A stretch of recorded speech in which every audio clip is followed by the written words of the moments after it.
I quit alcohol 365 days ago, and today I'm going to tell you the 4 things that I learned throughout that time and also why I see no reason to ever drink again. These aren't going to be your stereotypical things that you hear when people speak about quitting alcohol, like I could finally sleep better at night or I finally started waking up without a hangover.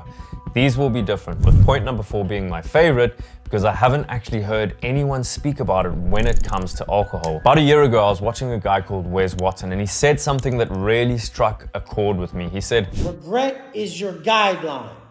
And it got me thinking about alcohol because never have I woken up after a day of drinking and thought, wow, I feel amazing. Never have I woken up after a day of drinking and thought, I'm so happy I did that thing last night when I was completely hammered. And never have I woken up and looked at my bank account after drinking and thought, amazing. I always feel terrible the day after. I always regret the thing that I did, and I always look at my bank account and just think. Every single time afterwards, I thought to myself, I wish I hadn't, period. No exceptions. So then I thought, why am I still doing this? And then I just decided to stop. I decided to stop for 1 month, and I felt pretty good.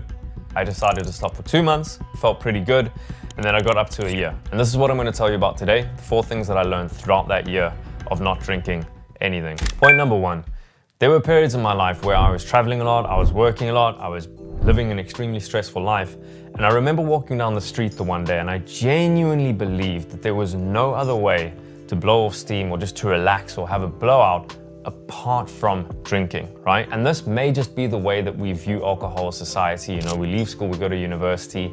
Oftentimes, you're going out multiple times a week just to blow off some steam, have a bit of a party, and then it just turns into habit later on in life. After a long day, you sit down, you have a drink, and so on and so forth, and it's just completely normalized. But what I realize is that if you rely on alcohol to relax or just to feel normal, there is something that you're hiding from. And the reason for this is because oftentimes for decades, we drink to numb things that we're unaware of that are just lurking under the surface. But as soon as we stop drinking, and then those things come to the surface, and then we're forced to deal with it. What I found with me personally is that, oftentimes people say, when you stop drinking, you feel a lot more happy. I think the reverse actually happens because if you stop relying on alcohol, you actually become a little bit more unhappy. The reason being is because those things that you haven't been dealing with for decades in some cases come to the surface and then you have to face them. And then it's up to you to deal with them. And then once you deal with them and once you overcome those things that have probably been lurking there for many, many, many years, then it gives you space to be more happy and be more relaxed and actually be more comfortable in your own reality. Point number 2. I feel like you will really resonate with this, and I'll explain this with something that happened the other day with a story. We had a party the other day and we invited a whole lot of people over to the house. Amazing vibe, amazing energy, great group of people. As the day moved on, obviously the drinks started flowing, the music started, getting really loud, people were dancing, people were screaming, talking, having fun, just an amazing, amazing energy. And in that moment, in the heat of the moment, and the only thing that you want to do in that moment is have a drink. You want to partake in the fun. And this leads on to point number 2, which is you will always feel FOMO in the moment. You will always feel like you're missing out in the moment, but afterwards, you will always be so happy that you haven't done that because you feel fresh, you feel good, you feel full of energy, and you've also stuck to what you said you were going to do. Most of the time, we always make it into something bigger than it really is, like we're missing out on this amazing thing. And then the day after, you just think, oh, that wasn't that bad. And a lot of the time, if you say to the people that are around you, I'm just doing this thing, I'm trying not to drink for a year, most of the time they'll accept it. And that's what the people here did, right? They were just like, oh, that's amazing, right? That's incredible that you're doing that. I respect that. And that's cool. A lot of the time we have friends that don't do this, right? They'll try and force you to drink. They'll try and, get you to go out, even though you've made it clear that you don't want to do that. And essentially what that means is that they're not on the same path as you. They don't have the same goals as you. And those are probably not the people that you really want to be hanging around. Something clicked for me about a year ago when I was having these epiphanies and I just thought, is this in alignment with my goals? And it absolutely wasn't, right? It just had nothing to do with where I actually wanted to go. And I understand if you're younger and you want to go out and you want to meet people and you want to date, you want to go to clubs and bars, etc.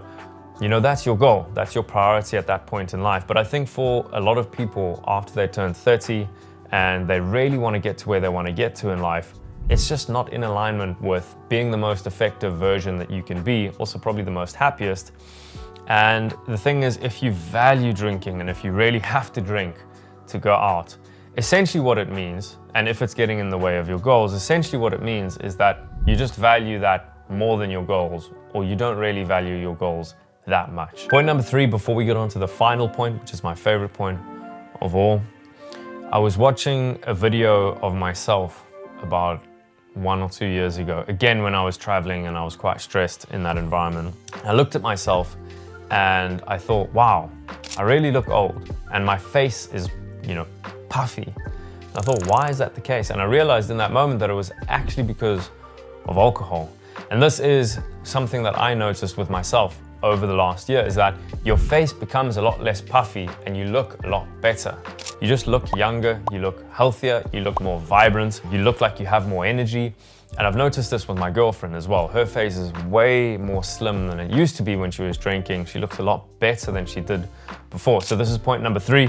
You'll notice that your face is not as puffy and you just look a hell of a lot better. And finally, point number 4. And this to me is the most interesting point of all of them. And I want to explain it with a concept called the seesaw concept. And I got this from the Dopamine Nation by Anna Lemp.